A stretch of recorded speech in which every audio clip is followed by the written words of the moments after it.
ಮೂಡಾ ಕೇಸಲ್ಲಿ ಮುಖ್ಯಮಂತ್ರಿ ಸಿದ್ದರಾಮಯ್ಯನವರ ವಿರುದ್ಧ ಲೋಕಾಯುಕ್ತ ತನಿಖೆ ಕೋರ್ಟ್ ಸೂಚನೆ ಕೊಟ್ಟಿದೆ, ಎಲ್ಲರಿಗೂ ಗೊತ್ತು ಅಂತ ಆಯ್ತಲ್ಲ. ಕೋರ್ಟ್ನ ಅಧಿಕೃತ ಪ್ರತಿ ಸರ್ಟಿಫೈಡ್ ಪ್ರತಿ ಪಡೆಯೋದಕ್ಕೆ ಮೈಸೂರಿನ ಲೋಕಾಯುಕ್ತ SP ಉದೇಶ್ ಅವರು ತಾವೇ ಖುದ್ದಾಗಿ ಬೆಂಗಳೂರಿಗೆ ಆಗಮಿಸಿದ್ದಾರೆ. ಲೋಕಾಯುಕ್ತ ಅಧಿಕಾರಿಗಳ ಜೊತೆ ಅವರು ಚರ್ಚೆಯನ್ನೂ ಮಾಡಿದ್ದಾರೆ.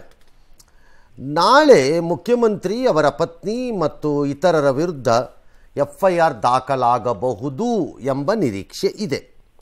ಇದರ ಮಧ್ಯೆ ಮೈಸೂರು ಲೋಕಾಯುಕ್ತ ಕಚೇರಿ ಮುಂದೆ ಒಂದು ಸಣ್ಣ ಡ್ರಾಮಾ.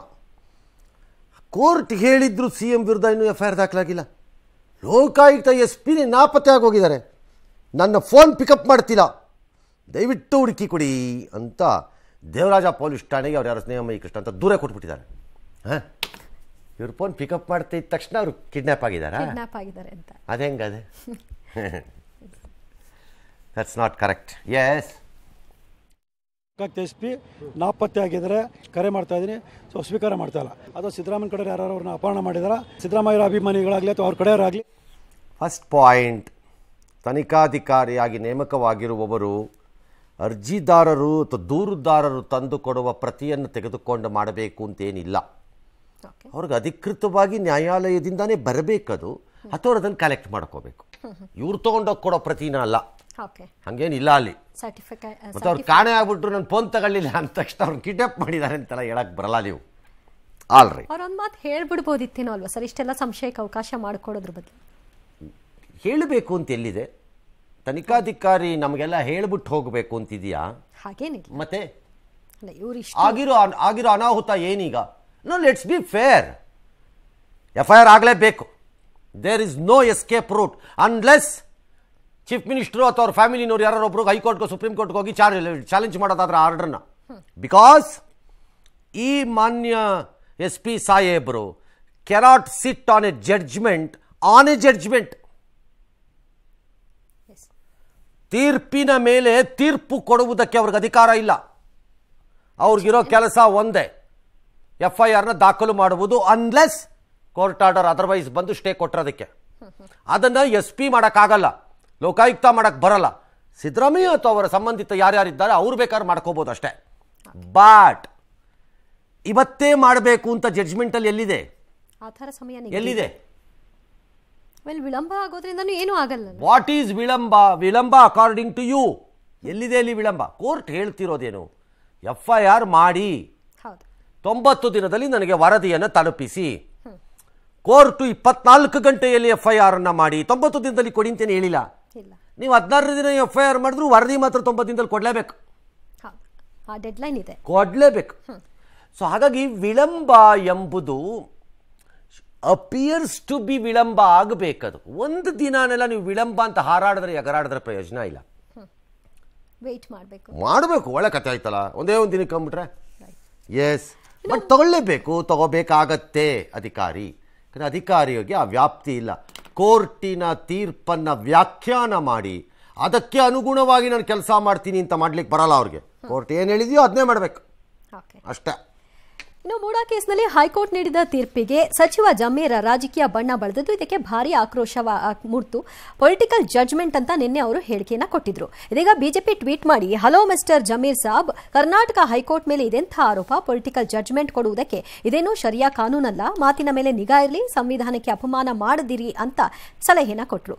ದೂರದಾರ TJ ಅಬ್ರಹಾಂ ಕೂಡ ಆಕ್ರೋಶವನ್ನು ಹೊರಹಾಕಿದ್ರು. ಈ ಬೆನ್ನಲ್ಲೇ ಬಾಯ್ತಪ್ಪಿ ಹೇಳಿದ್ದೀನಿ, ತಪ್ಪಾಗಿದ್ರೆ ಕ್ಷಮೆ ಕೊಡಿ ಅಂತ ಜಮೀರ್ ಅವರು ಕೇಳಿಕೊಂಡ್ರು. ಈ ಮಧ್ಯೆ ಕೋರ್ಟ್ ಆದೇಶ ದೋಷಪೂರಿತವಾಗಿದೆ ಅಂತ CM ಕಾನೂನು ಸಲಹೆಗಾರ ಪೊನ್ನಣ್ಣ ಅವರು ಅಭಿಪ್ರಾಯಪಟ್ಟಿದ್ದಾರೆ. ಅಂದ ಹಾಗೆ CM ಸಿದ್ದರಾಮಯ್ಯ ಸುಪ್ರೀಂ ಕೋರ್ಟ್ ಮೆಟ್ಟಿಲೇರುವ ತೀರ್ಮಾನವನ್ನ ಮಾಡಿದ್ದಾರೆ. ಪೊಲಿಟಿಕಲ್ ಆಗಿರೋದು ಇದು. ನಿನ್ನೆ ಜಡ್ಜ್ಮೆಂಟ್ ಬಂದಿರೋದು ಎಲ್ಲೋ ಒಂದ್ ಕಡೆ, ನನ್ನ ಅಭಿಪ್ರಾಯ ನಾನು ಹೇಳ್ತಾ ಇರೋದು, ಎಲ್ಲ ಒಂದ್ ಕಡೆ ಪೊಲಿಟಿಕಲ್ ಜಡ್ಜ್ಮೆಂಟ್ ಬಂದಿದೆ ಅಂತ ನಾನು ಭಾವಿಸ್ತಾ ಇದ್ದೀನಿ. 100% ಸಿದ್ದರಾಮಯ್ಯ ಯಾವ ತಪ್ಪು ಮಾಡಿಲ್ಲ, ಸಿದ್ದರಾಮಯ್ಯ ಯಾವ ಇನ್ವಾಲ್ವ್ಮೆಂಟ್ ಇಲ್ಲ. ಇದು ಪೊಲಿಟಿಕಲ್, ನಾನು ಬಿಡಿಸಿ ಹೇಳಂಗಿಲ್ಲ ನಾನು. ಇದು ಪೊಲಿಟಿಕಲ್ ಆಗಿರೋದು ಇದು. ಜಮೀರು ನಾಲಿಗೆ ಹರಿಬಿಟ್ಟಿದ್ದಾನೆ. ಪೊಲಿಟಿಕಲ್ ಆದೇಶ ಅಂತ ಹೇಳ್ತಾರೆ. ಯಾವ್ದು ಪೊಲಿಟಿಕಲ್ ಆರ್ಡರ್? ಜಡ್ಜಸ್ ಪೊಲಿಟಿಕಲ್ ಲೆವೆಲ್ಗೆ ಇಳಿಸ್ತಾರ? ಭಯ ಭಕ್ತಿ ಅನ್ನೋದು ಇಲ್ವಾ? ಕೋರ್ಟ್ ಬಗ್ಗೆ ನೀವು ಕ್ಯಾಶುಯಲ್ ಆಗಿ ನೀವು ಎಷ್ಟು ಧೈರ್ಯ ಇರ್ಬೇಕು ನಿಮಗೆ ಮಾತಾಡ್ಬೇಕಾದ್ರೆ. ನಾವೀಗ ಕಂಟೆಂಪ್ಟ್ ಮೂವ್ ಮಾಡ್ತಾ ಇದ್ದೀವಿ, ಆಲ್ರೆಡಿ ಮೂವ್ ಆಗ್ತದೆ. ಇವತ್ತು ನಾವು ಯಾಕೆ ಮಾಡ್ತಾ ಇದ್ದೀವಿ ಅಂತ ಹೇಳಿದ್ರೆ ಭಯ ಬರ್ಬೇಕ್ರಿ. ಕೋರ್ಟ್ ಅಂತ ಹೇಳಿದ್ರೆ ಕೋರ್ಟ್ ಬಗ್ಗೆ ಮಾತಾಡಿದಾಗ ಭಯ ಬರಬೇಕು. ಆ ಒಂದು ಕಾರಣಕ್ಕೆ ನಾವು ಕಂಟೆಂಪ್ಟ್ ಮಾಡ್ತಾ ಇದ್ದೀವಿ. ನ್ಯಾಯಾಲಯ ಬಗ್ಗೆ ನಮಗೆ ಗೌರವ ಇದೆ. ತಪ್ಪು ಬಂದಿರ್ಬೋದು, ಅದು ಸರಿ ಇಲ್ಲ, ಅದು ಹಂಗೆ ನಡೆಯೋದು ನಾನು ಕ್ಷಮೆ ಕೇಳಕ್ಕೆ ಸಿದ್ಧಾಗಿದ್ದೀನಿ ನಾನು.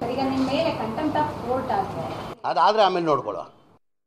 ನ್ಯಾಯಾಲಯದ ತೀರ್ಪನ್ನು ಪೂರ್ವವಾಗಿ ನಾವೆಲ್ಲರೂ ಕೂಡ ಅಧ್ಯಯನವನ್ನು ಮಾಡಿದ್ದೇವೆ. ಹಲವಾರು ವಾಸ್ತವದಲ್ಲಿ ತಪ್ಪುಗಳು ಮತ್ತು ಲೋಪಗಳು ಕಾಣ್ತಾ ಇದೆ. ಆದರೆ ಕಾನೂನಿನ ಹೋರಾಟದಲ್ಲಿ ಕೆಲವು ಏನು ತಪ್ಪುಗಳೇ ಆಗಿದೆ ಅದನ್ನು ಸರಿಪಡಿಸುವಂಥದ್ದು ನಮ್ಮ ಕರ್ತವ್ಯ. ಅದಕ್ಕೋಸ್ಕರ ಮೇಲ್ಮನವಿಯನ್ನು ಸಲ್ಲಿಸಬೇಕು. ಇನ್ನೊಂದು 2 ದಿವಸಗಳಲ್ಲಿ ನಮ್ಮ ನಿಲುವನ್ನು. ಪೊಲಿಟಿಕಲ್ ಜಡ್ಜ್ಮೆಂಟ್ ಅಂತ ಎಲ್ಲದರಲ್ಲೂ ರಾಜಕೀಯ ಮಾಡ್ತಾ ಹೋದ್ರೆ ಹೇಗೆ ಸರ್? ನನಗಿಷ್ಟೇ, ಈ ಜಮೀರ್ ಹಿಂದೆ ಮುಂದೆ ತಿರುಗಾಡೋರು ಯಾರೋ ಬಿಟ್ಟಿರ್ತಾರೆ ಇದನ್ನು, ಈ ಥರ ಸ್ಟೇಟ್ಮೆಂಟ್ ಅಣ್ಣ ಅದು ಫುಲ್ ಪೊಲಿಟಿಕಲ್ ಜಡ್ಜ್ಮೆಂಟ್ ಇದ್ದಂಗಿದೆ ಅಣ್ಣ ಅಂತ ಸುಮ್ಮನೆ ಬುಡಾಪೆ ಬಿಟ್ಟಿರ್ತಾರೆ. ಸಾಹೇಬ್ರಿಗೆ ಅದು ಒಳ್ಳೆ ಪದ ಕಾಣಿಸ್ತಿಂಗ್ ಆಚೆ ಬಂದು ಒಂದು ರಿಯಾಕ್ಷನ್ ಕೊಟ್ಟು ಹೋದರು, ತಗಲ್ಕೊಂಡ್ರು, ಹಿಂಗೆ ಬಂದು ನಿಂತರು. ದೋಷಪೂರಿತ ಎಂಬುದು ಮಾನ್ಯ ಶಾಸಕರು ಮತ್ತು ವಕೀಲರು ಮತ್ತು ಹಿಂದೆ AG ಆಗಿದ್ದಂಥವ್ರದ್ದಾದರೆ ಪಬ್ಲಿಕ್ಲಿ ಇದನ್ನು ನೀವು ದೋಷಪೂರಿತ, ಇದು ಹೀಗಿದೆ ಹಾಗಿದೆ ಅಂತ ಬಂದು ವಾದ ಮಾಡುವುದರಲ್ಲಿ ಯಾವ ಅರ್ಥವೂ ಇಲ್ಲ. Go back, use the avenues you have.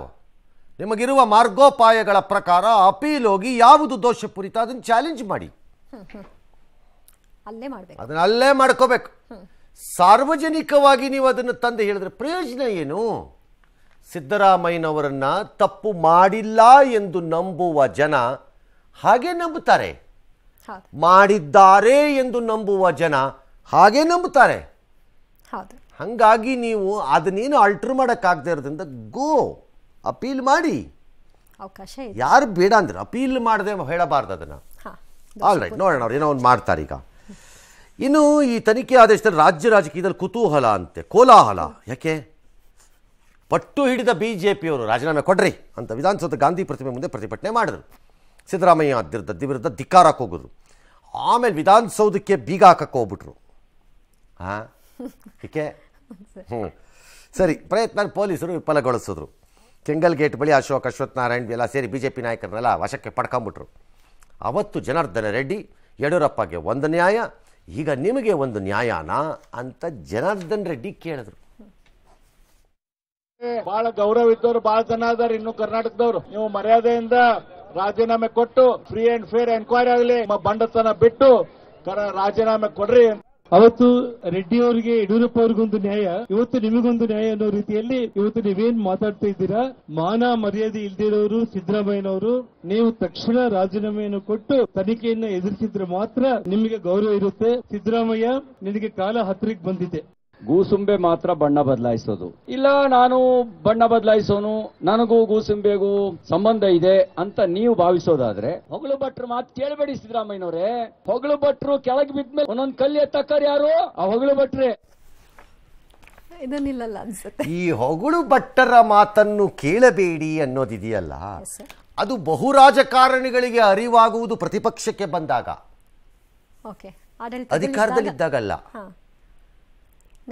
ಬಹಳ ರಾಜಕಾರಣಿಗಳಿಂದ ನೋಡ್ಬಿಟ್ಟಿದ್ದೀನಿ ನಾನು. ಪ್ರತಿಪಕ್ಷಕ್ಕೆ ಬಂದು ಅಧಿಕಾರ ರಹಿತರಾದಾಗ ಹೊಗಳು ಭಟ್ಟರು ದಾರಿ ತಪ್ಪಿಸುವವರು ಚೆನ್ನಾಗಿ ಕಾಣಿಸ್ತಾರೆ. ಅಧಿಕಾರದಲ್ಲಿ ಇದ್ದಾಗ ಬಡ್ಕೊಂಡ್ರು ಕೇಳಿಸ್ಕೊಳ್ಳಲ್ಲ. ಅದೇ ಹೊಗಳು ಭಟ್ಟರೇ ಅವರಿಗೆ ಸರ್ವಸ್ವವಾಗಿರುತ್ತಾರೆ. ಇದು ಪ್ರಾಬ್ಲಮ್ ಆಫ್ ಇಂಡಿವಿಜುವಲ್ಸ್. ಇದು ನಾವೇನು ಮಾಡಕ್ ಬರಲ್ಲ. ಎಸ್, ಇನ್ನು ಬಿಜೆಪಿಯ ಪ್ರತಿಭಟನಾ ತಂತ್ರಕ್ಕೆ ಕಾಂಗ್ರೆಸ್ ಕೂಡ ಅಂಥದ್ದೇ ಪ್ರತಿತಂತ್ರವನ್ನ ಹುಡುತು ಈ ಮೂಲಕ ಬೆಂಗಳೂರು, ಬೀದರ್, ಶಿವಮೊಗ್ಗ ಸೇರಿ ವಿವಿಧೆಡೆ ಕಾಂಗ್ರೆಸ್ ಕಾರ್ಯಕರ್ತರು, ಶೋಷಿತ ಸಮುದಾಯದ ಒಕ್ಕೂಟಗಳು ಬೀದಿಗೆ ಇಳಿದು ಸಿಎಂ ಪರ ಮತ್ತು ಬಿಜೆಪಿ ವಿರುದ್ಧ ಪ್ರತಿಭಟನೆಯನ್ನ ನಡೆಸಿದ್ರು. ಅದರಲ್ಲೂ ಅಹಿಂದ ಒಕ್ಕೂಟ ಕರೆ ನೀಡಿದಂತಹ ಶಿಕಾರಿಪುರ ಬಂದ್ಗೆ ಉತ್ತಮ ಪ್ರತಿಕ್ರಿಯೆ ವ್ಯಕ್ತವಾಯಿತು. ಸಿದ್ದರಾಮಯ್ಯ ಅವರೇ ಸಿಎಂ ಆಗಿ ಮುಂದುವರಿಬೇಕು ಅಂತ ಪ್ರತಿಭಟನಾಕಾರರು ಆಗ್ರಹಿಸಿದ್ರು. ಈ ಮಧ್ಯೆ ಬಿಜೆಪಿಗರ ಪ್ರತಿಭಟನಾ ರಾಜಕೀಯವನ್ನ ಗೃಹ ಸಚಿವ ಪರಮೇಶ್ವರ್ ಟೀಕೆ ಮಾಡಿದರು. ಸ್ವಾಭಾವಿಕವಾಗಿ ಅವರು ವಿರೋಧ ಪಕ್ಷವಾಗಿ ಮಾಡೋದನ್ನ ಮಾಡ್ತಾರೆ. ನಾವು ಕಾನೂನಾತ್ಮಕವಾಗಿ ನಾವೇನ್ ಮಾಡಬೇಕು ಅದನ್ನ ನಾವು ಮಾಡ್ತೀವಿ. ಕಾನೂನು ಹೆಚ್ಚ ಅಥವಾ ಎಕ್ಸಾಕ್ಟ್ಲಿ ಪರಮೇಶ್ವರ್ ಸರಿ.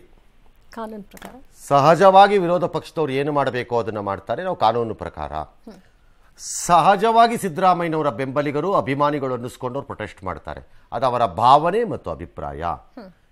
ಎರಡೂ ಕಾನೂನಿನ ದೃಷ್ಟಿಕೋನದಲ್ಲಿ ಸಿದ್ದರಾಮಯ್ಯನವರ ಭವಿಷ್ಯವನ್ನು, ಅಂದರೆ ಅವರು ತಪ್ಪು ಮಾಡಿದ್ದಾರೋ ಮಾಡಿಲ್ಲವೋ ಎಂಬುದನ್ನು ನಿರ್ಧರಿಸುವುದಿಲ್ಲ. ಅವರು ರಾಜಕೀಯ ಎರಡೂ ನಿರ್ಧಾರ. ಎರಡೂ ನಿಮ್ಮ ರಾಜಕಾರಣ, ನೀವು ಅದನ್ನು ಏನು ಬೇಕಾದ್ರೂ ಮಾಡ್ಕೊಳ್ಳಿ. ನಮಗೆ ಜನಕ್ಕೆ ಏನು ಅಂತಂದರೆ ಪ್ರಾಥಮಿಕ ತನಿಖೆಯಲ್ಲಿ ಅವತ್ತಿಂದ ನಾನು ಹೇಳ್ತಿದ್ದೀನಿ, ಎರಡೂ ಪಕ್ಷದವರು ದಾಖಲೆಗಳನ್ನು ರಾಜ್ಯದ ಮುಂದೆ ಹಾಜರುಪಡಿಸಿ ನಮ್ಮದೇ ಸರಿ ಎಂದು ಹೇಳಿದ್ದೀರಿ. ನೀವಿಬ್ಬರಲ್ಲಿ ನಿಮ್ಮನ್ನು ಒಪ್ಪೋರು ಅವ್ರು ಹೇಳಿದ್ದೆ ಸರಿ ಅಂತಾರೆ, ಇವ್ರು ಹೇಳಿದ್ದೆ ಸರಿ ಅಂತಿದ್ದಾರೆ. ನಮಗೆ ಕನ್ಫ್ಯೂಷನ್ ಇದೆ, ಯಾರದ್ದು ಸರಿ ಅಂತ ಹೇಳಿದ್ರೆ ಮುಗೀತು. ಒಂದು ತೀರ್ಪು ಬಂದರೆ ಸಾಕು.